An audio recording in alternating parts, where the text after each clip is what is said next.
Alright, magandang araw ulit sa inyong lahat mga idol. So ayan, finally dumating na yung ating huling materyales para sa ating DIY project. So ayan, dumating na siya. Ngayon ay bubuksan na natin. So ayan po siya, medyo natagalan bago umabot itong ating huling materyales na gagamitin. So ayan, napakaganda po nito mga idol. Yung ating gagawing DIY project. So, ayan po, bubuksan na natin. So, ito po yung mga laman niya, no?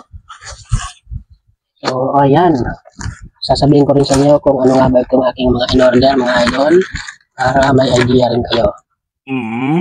So, ayan. Ito po siya. Ito po yung ating mga switch. So, ayan po. 10 piraso. Mayroon din po tayong in-order na mini buck converter. So, ayan po. Ito rin po yung ating yung ating charging input. Ayan, type C. Next naman tayo, order tayo ng 1S BMS. Ayan po.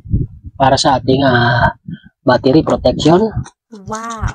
Mayroon din po tayo dito ng 1S battery indicator.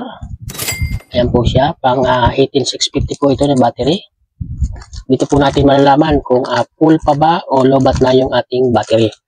So next naman tayo, mayroon tayo ditong boost converter. Boost converter po ang tawag dito.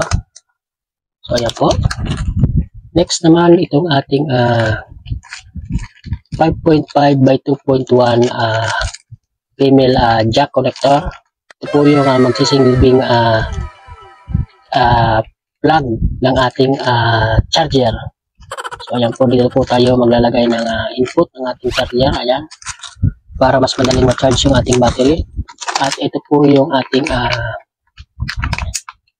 motor controller. Wow!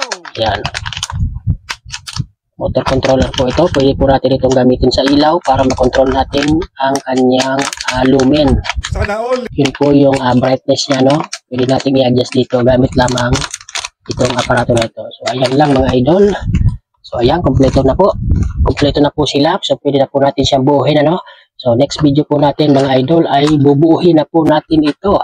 So, abang-abang lang po kayo mga idol. Ayan. So, maraming salamat sa inyong panonood.